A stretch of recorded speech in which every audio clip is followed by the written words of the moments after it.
지난 목요일 날 제 아들을 학교에 아침에 데려다 주기 위해서 같이 차를 타고 가다가 보통 그러지 않는데 극동방송 라디오를 이제 틀게 됐습니다. 마침 진행자가 이제 뭐라고 질문을 하냐면 여러분께 존경하는 사람이 있느냐는 겁니다. 근데 하나의 조건이 붙었어요. 어떤 조건이 붙었냐면 목사님이나 위인들 말고 여러분 곁에 여러분 윗사람이나 아랫사람이나 아니면 가족 중에서 존경하는 사람이 있느냐는 거예요. 그 순간 제가 옆에 있던 제 아들을 향해서 이렇게 엄지척을 했습니다. 내가 너를 존경한다 라는 뜻으로 이렇게 엄지척을 했어요. 그랬더니 아들이 아주 멋쩍어 하더라고요.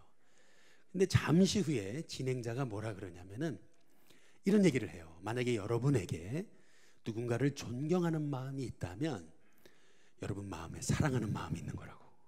이제 그런 얘기를 합니다. 아들을 이렇게 높였다가 오히려 제 칭찬하는 꼴이 되고 말았습니다. 그래서 멋쩍어서 또 얘기를 듣는데 이런 얘기가 이어져요. 이제 이 진행자가 얘기합니다. 자기가 존경하는 그 일식집 사장님이 계신데 어제 거기 일식집을 갔더라는 겁니다. 그런데 그 사장님이 이런 얘기를 하더래요. 우리는 보통 꿈이 멀어진다 그러잖아요. 그런데 꿈이 멀어지는 것이 아니라 당신이 멀어지는 거라는 겁니다. 한번 옆에 분한테 인사해 보겠습니다. 성도님 존경합니다. 한 번 더 옆에 분하고 뒤에 분하고 인사하게. 성도님 사랑합니다. 우리 마지막으로 이렇게 인사해 보겠습니다. 복음의 꿈을 가지시기 바랍니다. 오늘은 종려주일이죠. 왜 종려주일이라 그럽니까? 예수님이 십자가를 지시기 위해서 이제 예루살렘에 입성하시잖아요. 그때 사람들이 종려나무 가지를 들고 호산나, 호산이라고 하는 뜻은 구원하소서, 나 우리를입니다. 그래서 우리를 구원하소서라고 환호합니다. 이 종려나무 가지를 들고 우리를 구원하소서라고 환호했던 그날을 기억해서 이 종려주일이다 라고 말합니다. 아마도 여러분 중에는 신앙생활을 10년 하셨다면 종려주일 설교를 10년 들으셨을 거고 20년 하셨다면 20년 들으셨을 거고 또 30년 하셨다면 30번을 들으셨을 거고 70년 다니셨다면 70번을 여러분은 종려주일 설교를 들으셨을 겁니다. 저도 종려주일 설교를 많이 했었습니다. 그런데 오늘은 이 종려주일 설교를 준비하면서 작은 꿈이 하나 생겼습니다. 우리 교회를 향한 작은 꿈. 그 꿈을 좀 나누려고 합니다. 궁금하지 않으십니까? 할렐루야. 저만 궁금한 것 같네요. 누가복음 9장 한번 51절을 한번 보겠습니다. 9장 51절을 보면 예수께서 승천하실 기약이 차감해 그랬습니다. 이제 예수님이 죽음이 임박하셨음을 성경이 말하는 것입니다. 예루살렘을 향하여 올라가기로 어떻게 결심하셨어요? 굳게 결심하셨습니다. 죽음을 각오하신 것을 알 수가 있습니다. 마가복음 11장 1절에 이제 예수님과 마가복음 11장 1절 예수님과 제자들이 예루살렘에 이제 가까이 오게 됐습니다. 그때 감람산 벳바게와 베다니에 이르렀을 때 예수님이 말씀하십니다. 제자를 둘을 보내시면서 마가복음 11장 2절입니다. 이르시되 너희는 맞은편 마을로 가라 그러십니다. 그리로 들어가면 곧 아직 아무도 타보지 않은 나귀 새끼가 매어 있을 텐데 그거를 풀어서 끌고 와라 라고 얘기하십니다. 사실 이 말씀은 예수님답지 않은 말씀입니다. 왜냐하면 아니 그 나귀 주인이 누군지 알고 그리고 허락도 안 받고 그냥 풀고 끌고 오면 도둑놈 아닙니까? 그런데 예수님은 한 말씀을 더 붙여서 얘기하십니다. 마가복음 11장 3절에 보니까 만일 누가 너희에게 왜 이렇게 하느냐라고 묻거든 뭐라고 하라고 말씀하십니까? 주가 쓰시겠다 하라. 그리하면 즉시 이리로 보낼 것이다 라고 말씀을 하십니다. 한번 따라해 보겠습니다. 주가 쓰시겠다 하라. 오늘 이 말씀이 오늘 말씀의 핵심입니다. 뒤에 예수님께서는 왕의 대관식 예루살렘을 입성을 하시면서 나귀를 타고 입성하십니다. 당시에 왕들은 백마나 아니면 황금마차를 타고 입성을 했습니다. 그것도 군대를 대동해서 말이죠. 그러나 우리 예수님은 나귀 새끼를 타시고 그것도 초라한 어부들 12명과 함께 이 예루살렘을 들어가시는 겁니다. 세상의 눈으로 봤을 때는 참 초라합니다. 좀 우스꽝스럽습니다. 그런데 여기에 우리는 하나님의 비밀을 우리는 찾을 수 있습니다. 그 비밀이 뭐냐면 하나님이 사람을 쓰시는 방법입니다. 하나님이 쓰시는 사람은 어떤 사람이냐라는 것입니다. 먼저 하나님은 보잘것없는 사람을 쓰십니다. 마가복음 11장 1절에서 10절을 보시면은 나귀 새끼라고 하는 말씀이 몇 번 나오는지 아십니까? 나귀 새끼. 마가복음 11장 2절 그리고 4절, 5절, 7절 총 4번 이 나귀 새끼에 대해서 얘기합니다. 나귀 새끼를 하면서 나귀 새끼 이거를 4번이나 얘기하십니다. 근데 그 나귀 새끼는 어떤 나귀 새끼냐면 마가복음 11장 2절에 보니까 아직 아무도 타보지 않은 나귀 새끼라는 겁니다. 아직 아무도 타지 않은 나귀 새끼. 무슨 말이냐면 아직 사람을 태울 훈련도 되어 있지 않은 나귀 새끼라는 겁니다. 우리 식으로 말하면 미숙하고 또 부족하고 그리고 전혀 뜻밖의 존재를 하나님이 사용하셨다라고 하는 그런 말씀의 의미입니다. 저는 오늘 말씀을 묵상하게 되면은 이 본문 말씀만 묵상하면 저는 떠오르는 한 사람이 있습니다. 아마 여러분 의외라고 생각하실 텐데 저는 이 말씀만 묵상하면 제게 딱 떠오르는 한 사람이 있는데 그게 누구냐면 참존 화장품의 김강석 회장입니다. 20여 년 전 제가 이분의 간증을 기독교 TV를 통해서 우연찮게 보게 됐습니다. 이분은 아주 잘 나가던 약사였습니다. 약을 개발해서 대박을 터뜨렸습니다. 돈방석에 앉았습니다. 그러나 그게 불법인지 몰랐습니다. 그래서 갑자기 잘 나가던 의사에서 지명 수배범이 됩니다. 독실한 불교 신자였기 때문에 깊은 절에 숨어 들어갔습니다. 근데 거기서 하나님을 만났습니다. 그리고 그는 180도 변화돼서 장로님까지 됩니다. 저는 그 과정을 기독교 TV를 통해서 보다가 저분을 우리 교회에 모셔야 되겠다. 간증 집회에. 당시에 춘천에 있을 때인데 이제 목사님께 허락을 받고 그분에게 연락을 하면서 그런 생각을 했었어요. 아니 그래도 한 기업의 회장님이신데 회장님이 이런 춘천까지 내려오실까라고 하는 그런 생각을 했었어요. 그러나 한번 도전이라도 한번 해보자. 그래가지고 전화번호를 수소문해서 비서실로 연락을 해서 연락을 드렸더니 흔쾌히 내려오겠다는 겁니다. 내려와서 이분이 간증 집회 때 했던 말씀의 제목이 뭐냐면 한번 따라해 보겠습니다. 주가 쓰시겠다 하라. 오늘 말씀입니다. 이분이 이 말씀을 전하면서 했던 말은 뭐냐면 자기는 꼭 이 나귀 새끼와 같은 존재였다는 겁니다. 이 나귀 새끼와 같이 보잘것없는 실패자요 인생의 패배자였다는 겁니다. 그러나 이 나귀 새끼 같은 사람을 하나님이 들어 쓰셔서 사용만 해주시는 것만 해도 감사해서 자기는 시간만 된다면 부르는 곳 어디든지 가서 복음을 전하고 있다라는 겁니다. 이제 말씀 간증 집회가 다 끝나면 이제 배웅을 하잖아요. 배웅을 하면서 이제 뭐 조그만한 사례비를 전달을 해 드리지 않습니까? 그런데 이분이 사례비를 정중하게 사양을 해요. 그러면서 여기 그때 이제 그 춘천에 그 참존 화장품의 그 대리점에 그 사장들이 여러 왔었습니다. 안 믿는 사람들이.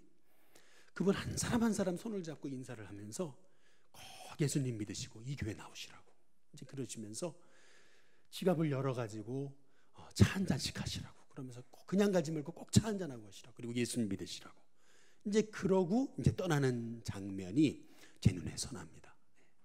그래서 저는 이 말씀을 묵상할 때마다 나귀 새끼 같은 자기를 하나님이 써주신 것만 해도 얼마나 감사한지라고 했던 그 간증이 제 귓가에 맴돕니다.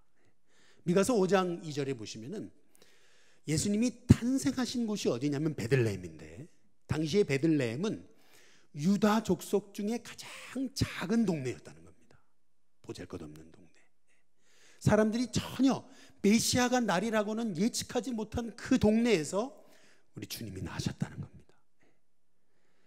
볼품없던 그 동네에서 말이죠. 뿐만 아니라 우리 주님이 쓰셨던 다윗은 어떤 사람이었습니까? 사무엘상 16장 11절에 보니까 양이나 치던, 그것도 이세의 막내 아들로, 아무도 그가 왕이 되리라고는 생각지 못했던, 전혀 예상할 수 없었던 바로 그 볼품없던 한 사람이 하나님께 선택받게 되고 이스라엘 최고의 왕으로 쓰임받게 될 수 있었다는 것을 생각하게 될 때, 저는 이 말씀을 묵상하다가 우리 신교회를 향해서 이제 기도하게 된 것입니다. 이게 제가 가지게 된 작은 꿈인 것입니다. 우리 신교회 어찌 보면은 이 나귀 새끼와 같이 정말 작고 보잘것없는 그러한 교회라 할지라도 이 작고 보잘것없는 이 나귀 새끼 한 마리가 하나님의 구원 사역을 위해서 존귀하게 쓰임받은 것처럼 바로 오일신교회가 이 땅을 살리는 이 나귀 새끼와 같은 그러한 이 땅을 주의 복음의 역사로 충만케 하는 우리 일신교회가 되게 해달라고 하나님 앞에 기도하게 되는 것입니다. 제가 작년에 우리 중구용산 지방 우리 신천 장로님들, 우리 고시가 있잖아요. 장로님들 고시가 있습니다. 시험을 봅니다. 그런데 마침 신천 장로님들 그 고시에 제가 신구약 개론에 대해서 강의하게 됐습니다. 시험 문제를 냈습니다. 그래서 이제 한 10여 명 우리 장로님들, 신천 장로님들을 중구용산 지방에 장로님들을 모아놓고 토요일 날 이제 신구약 개론을 강의한 적이 있습니다. 근데 신구약 개론을 강의하면서 제가 이제 처음 저를 소개해야 되잖아요. 신천 장로님들한테. 저는 일신교회 목사입니다. 이제 그렇게 얘기했어요. 그랬더니 신천 장로님 중에 한 분이 일신교회가 어디 있냐고. 제가 남대문에 있습니다. 이제 그랬어요. 그랬더니 이분이 하시는 말씀, 아니 상동교회는 남대문 교회에 있는 줄 알겠는데 일신교회도 남대문에 있었냐고. 할렐루야. 그것도 중구 용산 지방의 장로님이 말이죠. 신천 장로님이.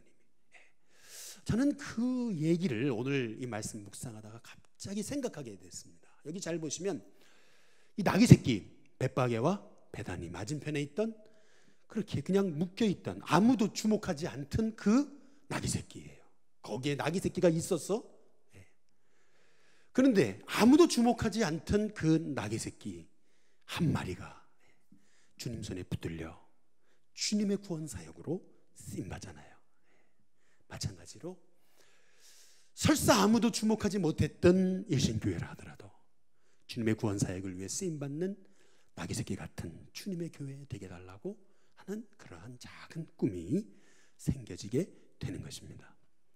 이번 주 새벽에 기도하는데 제 처음 목회했던 그 홍천의 모곡교회가 생각이 났어요. 아마 가보신 분들 몇 분 계시는 걸로 알고 있는데, 제가 첫 목회했던 홍천 모곡교회는 아주 근사한 예배당 건물이 있었습니다. 교육관도 있었습니다. 그리고 사택도 2층짜리가 있었습니다. 주차장도 한 20, 30대 될 수 있는 주차장이 있었습니다. 꼭 우리 교회 같아요. 우리 교회. 우리 교회도 이렇게 예배당이 언덕에 있잖아요. 산 중턱에. 그 교회도 산 언덕에 있어요. 중턱에. 딱 교회가 보입니다. 처음에 갔을 때 교인들이 했던 말, 다른 데는 다 전도돼도 여기는 안 됩니다. 우리도 해봤습니다. 교인들을 만났더니 교인들이 너무 어려워요. 장로님, 우리 교회 장로님 한 분 계셨는데 그 장로님은 이 모텔을 IMF 때 잘못 지으셔가지고 모텔을 짓자마자 IMF 터져버려가지고 그래가지고 빚더미에 그 빚을 갚지 못하는, 이자를 갚지 못하는 그 어려움 중에 참 매일 새벽마다 눈물로 기도하셨던 그런 장로님이셨습니다. 또 한 교인이 교통사고가 났는데 알고 보니까 보험을 안 들었어요. 책임보험만 들었어요. 나중에 다 수술을 하고 퇴원을 해야 되는데 돈이 없어요. 돈이 없어서 퇴원을 못 한다는 거예요. 어떻게 해요? 그래서 우리 아내하고 기도하다가 당시에 한 1,000만 원 돈입니다. 당시 돈. 그거를 그분한테 이렇게 드렸던 기억이 납니다. 그렇게 교인들이 어려웠어요. 너무 교인들이 어려웠습니다. 그런데 이제 목회하고 이제 떠날 즈음에는 거기가 이제 홍천이었는데 홍천, 춘천, 양평에서 교인들이 이렇게 한 사람 한 사람 꾸역꾸역 몰려왔습니다. 그리고 성도들이 하나 둘씩 가정이 경제가 풀리는 걸 봤습니다. 그러면서 교회가 얼마나 좋은 교회냐 이렇게 소문나는 것을 봤습니다. 하나님이 갑자기 그거를 떠올리게 하시면서 우리 일신교회도 작은 나귀 새끼 같은 일신교회를 하더라도 하나님이 그렇게 쓰임받는 은혜를 주실 것이다 라고 하는 그런 마음의 믿음을 하나님께서 새벽에 기도하는데 이번 주에 허락하셨습니다. 그러면 쓰임받는 나귀 새끼가 되는 비결이, 방법이 어디에 있냐는 겁니다. 어떻게 하면 쓰임받는 나귀 새끼와 같은 존재가 될 수 있을까? 먼저 첫 번째, 우리 주님이 하시는 말씀은 왜냐고 묻지 말라고 말씀하십니다. 한번 따라해 보겠습니다. 왜냐고 묻지 마세요. 마가복음 11장 5절에 보시면은 한번 거기 보시면 거기 서 있는 사람 중 어떤 이들이 이르되 나귀 새끼를 왜 풀어가냐? 왜 풀어가냐라고 묻습니다. 그때 마가복음 16장 6절에 보니까 제자들이 예수께서 이르신 대로 말했다 그럽니다. 이르신 대로가 뭐예요? 주가 쓰시겠다 하라. 그랬더니 이제 보냈다라는 그런 말씀이에요. 왜 이걸 끌고 가느냐라고 하는 얘기죠. 왜 이런 걸 쓰느냐라고 하는 질문에 주님이 하셨던 말씀은 뭐냐면 내가 쓰겠다는데 내가 쓰겠다 하지 않느냐. 너는 왜? 라고 하는 질문 대신에 다만 순종하라 라고 하는 말씀이 바로 오늘 이 말씀을 통해서 우리에게 주시는 음성입니다. 지난 수요일 날 우리 늘 푸른 학교 우리 첫 시간을 시작했습니다. 새벽에도 잠깐 말씀드렸지만 이번 3기 늘 푸른 학교를 시작할 때는 조금 어려움이 있었습니다. 뭐 어려움이 아니라고도 할 수 있는데 제 마음의 어려움이었죠. 우리 담당하시는 전도사님이 이제 저한테 계속 이제 늘 푸른 학교에 대한 이제 보고를 해주시잖아요. 그런데 하셨던 말씀이 뭐냐면 교사들이 누구도 못하겠고 누구도 못하겠고 누구도 어렵고 누구도 좀 힘들 것 같은데 기도해달라고 하는 그러한 얘기들이 자꾸 올라왔어요. 누구도 못하시겠고 누구도 어렵다 기도해달라. 이제 계속 그런 얘기가 제게 들려왔습니다. 자꾸 이제 그런 얘기가 들려오니까 이제 제게 갑작스럽게 들었던 생각은 뭐냐면 괜한 걸 했나 이제 그런 생각이 드는 거예요. 야, 이거 중단할 수도 없고. 그런데 하나님 앞에 기도하는 중에 하나님께서 주신 마음은 뭐냐면은 이가 없으면 뭐예요? 잇몸으로 부족한 대로 하자. 이제 그런 마음으로 했어요. 뚜껑을 딱 열어보니까 아니잖아요. 마침 지난 우리 수요일날 점심에 이제 식사를 하게 됐는데 이제 어떤 교인 한 분하고 같이 이제 앉아서 식사를 했습니다. 이제 곁에는 우리 윤 전사님도 계셨는데 그분이 그런 얘기를 해요. 뭐라냐면 저는 늘 푸른 학교를 통해서 일신교회 나왔습니다.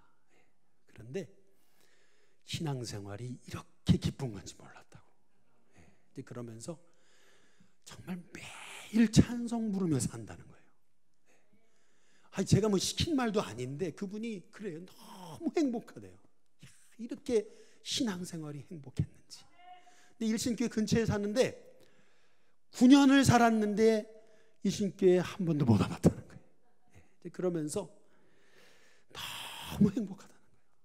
올 생각을 못했는데 늘 푸른 학교를 열어주셔서 왔다가 이렇게 제가 구원의 감격을 누리고 있다는 그 얘기를 들으면서 가만히 생각을 해봤어요. 왜 일신교회, 왜 우리 늘 푸른 학교를 시작했나?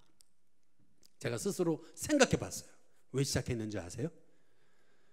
따라해 보겠습니다. 저도 모릅니다. 저도 모릅니다. 진짜 저도 몰라요. 왜 시작했는지 모르겠어요. 한번 스스로에게 물어봤어요. 왜 시작했는지 모르겠어요. 그냥 마음에 이거 해야 되지 않나 생각해서 시작했고 잘 될 거라는 확신은 없었어요. 그냥 영혼 구원해야 되는데 이 지역에 노인분들이 많으시니까 그래 이거는 해야 되는 일이다 해서 시작한 겁니다. 근데 그 행복해 하시는 그 교인을 보면서 하나님 왜? 라고 했던 그 질문이 얼마나 어리석은 질문이었나 라고 하는 것을 깨닫습니다. 주님이 부르실 때 왜라고 하지 마세요. 다만 제가 여기 있습니다 라고 그냥 순종하세요. 그게 믿음입니다. 마가복음 오늘 말씀 11장 4절에 보면 예수님이 저 벳바게와 베다니 맞은편 마을에 들어가면 나귀가 있을 거다, 가서 끌고 와라 라고 얘기하시잖아요. 근데 그때 제자들이 거기 나귀가 있는 것을 알고 간 게 아닙니다. 성경에 보니까 제자들이 그 다음 뭐죠? 가서 보니까 나귀가 묶여 있는 거예요. 가서 보니까. 여러분, 이게 믿음입니다. 믿음이란 뭡니까? 알고 가는 게 아닙니다. 모르지만 주님의 음성이라 믿고 순종하며 가는 게 믿음입니다. 사도행전 8장 26절 27절에도 보시면은 빌립이 사마리아에서 복음을 전할 때 갑자기 하나님이 가사로 내려가라 그럽니다. 근데 그 가사는 광야다라고 그럽니다. 그 길이. 근데 그때 빌립이 어떻게 하죠? 사도행전 8장 27절에 보니까 일어나, 따라해 보겠습니다. 가서 보니. 알고 간 게 아닙니다. 그냥 일어나서 순종해서 그냥 가서 보니까 에티오피아 그 간닥의 모든 국고를 맡고 있는 그 국무장관, 그 사람이 딱 지나가는데 마주치게 된 겁니다. 아, 그래서 하나님이 가라 그러셨구나. 왜 가라 그런지는 몰라요. 그러나 가 보니까 하나님이 예비하신 사람이 있더라는 겁니다. 여러분, 이게 믿음입니다. 알고 가는 건 믿음이 아닙니다. 모르고 가는 겁니다. 그냥 다만 순종해서 갑니다. 그런데 가 보니까 하나님이 예비하신 사람이 있더라. 그게 믿음이에요. 알고 가는 건 믿음이 아닙니다. 모르고 가는 게 믿음입니다. 그래서 믿음은 순종입니다. 쓰임받는 나귀와 같은 존재가 되려면 비교하면 안 됩니다. 마가복음 11장 7절에 보시면은 나귀 새끼를 예수께 끌고 왔다 그랬습니다. 자기들의 겉옷을 그 위에 얹어놓고 예수님이 타시도록 했다 그랬습니다. 잘 보시면 이거를 한번 그림으로 그려보시면 나귀도 아니고 나귀 새끼예요. 나귀 새끼에 장성하신 성인이 예수님이 타셨습니다. 얼마나 우스꽝스럽습니까? 아마 여러분이 이 자리에 계셨으면 웃었을지 모릅니다. 나귀 새끼에 장성한 어른이 거기에 앉았어요. 그것도 안장이 없어가지고 그냥 제자들의 겉옷을 이렇게 해가지고 앉아있어요. 그리고 예루살렘에 입성하시는데 만약에 다른 왕들과 비교했더라면 얼마나 초라합니까? 다른 왕들과 비교했더라면 원망이 생겼을 겁니다. 무슨 원망이냐 하면, 아니 하나님 이게 뭡니까? 아니 이렇게 쓰임받아야 되겠습니까? 세상에서 가장 불쌍한 사람은, 불행한 사람은 어떤 사람이냐면 비교하는 사람입니다. 저는 마 목사님과 함께 신방을 다니다가 요새 하는 재밌는 일이 있습니다. 그게 뭐냐면은 난곡동을 지나요. 그러면 난곡동 인구가 얼마냐고 찾아보라고. 찾아보니까 3만 명이 넘어요. 난곡동에. 또 지나가다가 후암동을 지납니다. 그러면 후암동 인구가 얼마나 되냐고 찾아보라고. 1만 8천 명이 넘습니다. 그러면 회원동은 얼마나 사람이 사냐고. 5천 명 삽니다. 명동에 몇 명 사는 줄 아세요? 3천 명 삽니다. 할렐루야. 10분의 1입니다. 난곡동에. 더구나 여기 뭐 SK나 여기 롯데캐슬이나 여기 쌍용 플래티넘 같은 데는 들어가지도 못해요. 얼마나 사람이 적습니까? 비교하면은 하나님 왜 이런 데 보내셔서, 기왕이면 정말 아파트가 우죽순 쓰는 그런 곳에 저를 보내시죠. 비교하면 한도 끝도 없어요. 비교하면 하나님 이게 뭡니까? 참 불행한 사역자가 되고 말더라는 겁니다. 요한복음은 총 21장으로 되어 있습니다.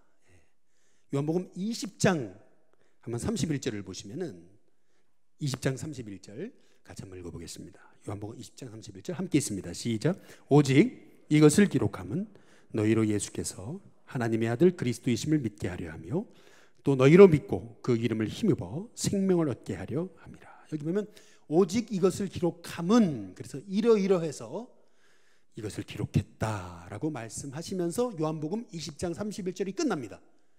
요한복음은 20장 여기 31절에서 끝납니다. 따라서 요한복음은 20장까지 있어도 무방합니다. 1장부터 20장까지 있어도 아무런 문제가 되지 않습니다. 여기서 딱 그냥 마침표를 찍어도 아무런 문제가 되지 않습니다. 스토리상에서. 그런데 21장이 있어요. 21장은 뭐냐면 예수님이 베드로를 찾아가셔서 이제 사명을 주시는 장면이거든요. 한번 따라해 보겠습니다. 사명장. 그래서 요한복음 21장은 베드로의 사명장이라고 불립니다. 내 양을 먹이라. 베드로에게 말씀하셨던 그 말씀이 있는 게 요한복음 21장이에요. 그 말씀을 하시고 예수님께서 베드로에게 순교할 거라고 하는 암시를 주십니다. 순교할 거다. 여러분 잘 생각해 보세요. 베드로가 예수님을 3번이나 부인했잖아요. 그랬다면 저는 절대 다시는 부인하지 않겠습니다. 이제 그러면서 순교의 길을 가겠습니다 라고 했을 텐데, 너가 순교할 거다 라고 예수님이 얘기를 하시니까 베드로가 뭐라 그러는 줄 아세요? 우리 요한복음 21장 21절 한번 보세요. 21장 21절에 보면은 이에 베드로가 그를, 사도 요한을 보고 예수께 여짜오되 주님, 이 사람은 뭐죠? 어떻게 되겠습니까? 쉽게 말하면 뭐냐면 한번 따라해 보겠습니다. 쟤는요. 쟤는요라는 겁니다.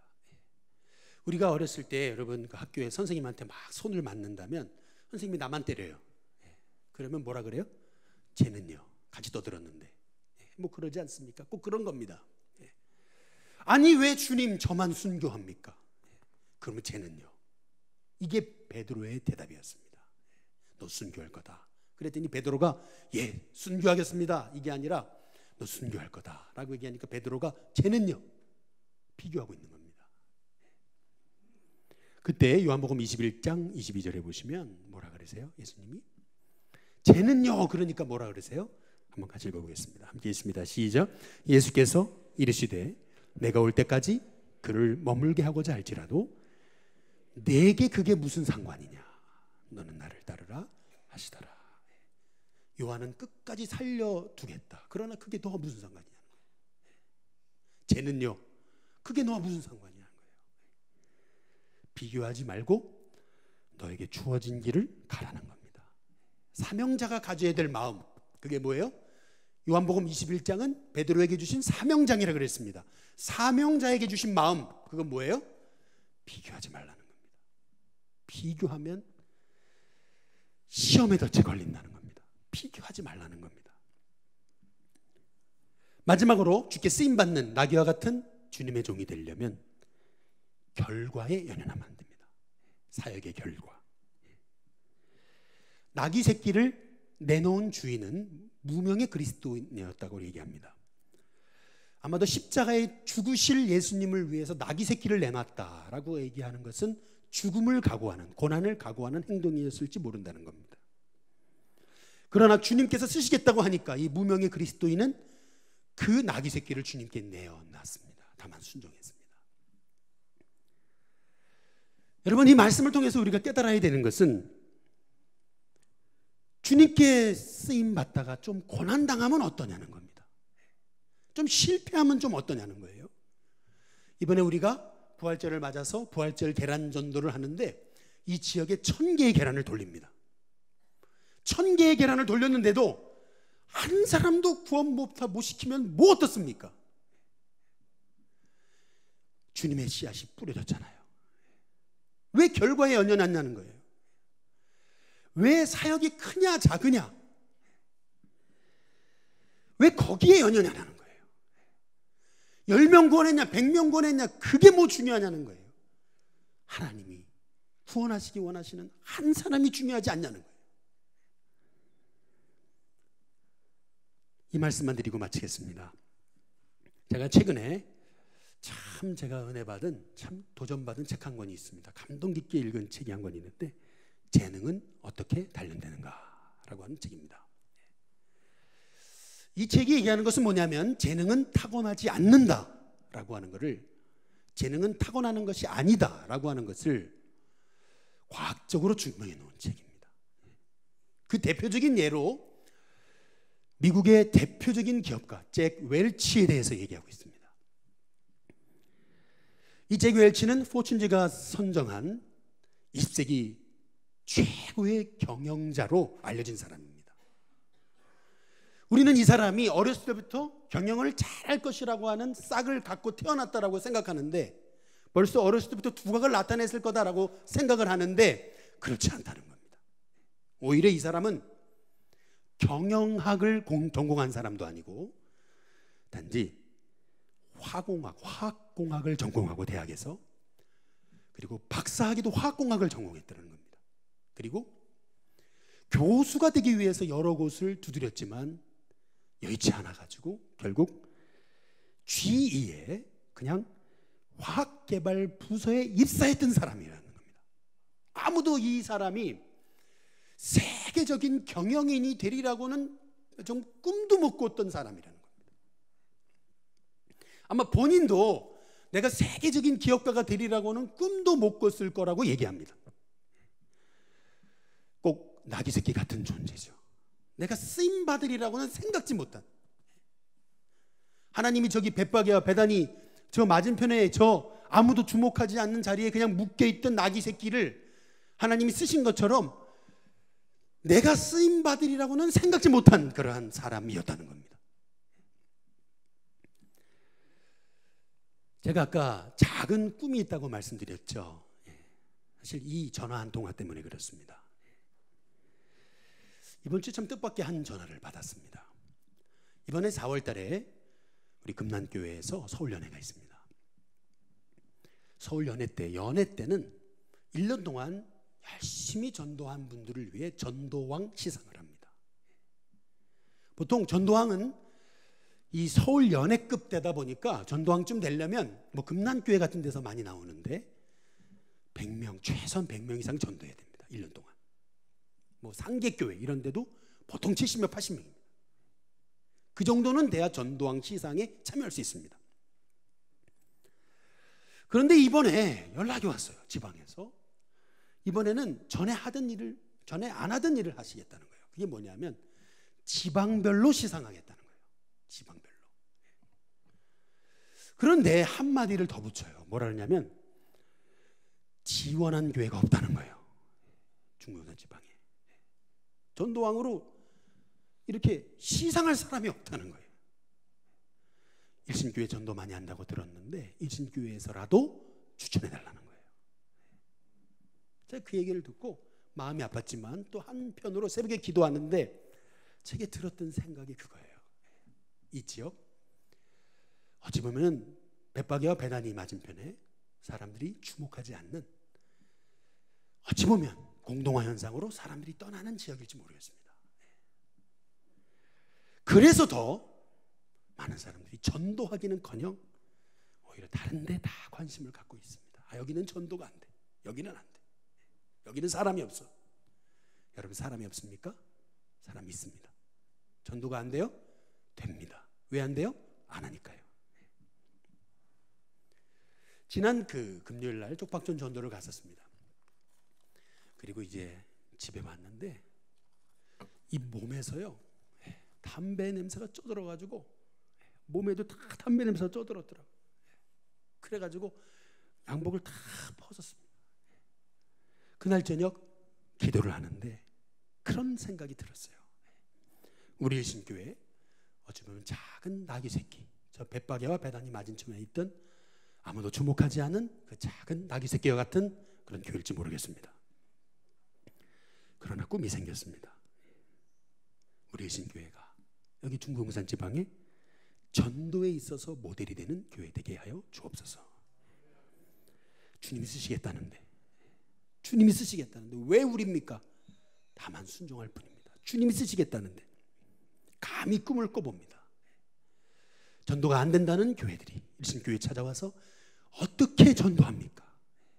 라고 하는 것을 묻고 배울 수 있는 교회, 그런 꿈을 꿔봅니다.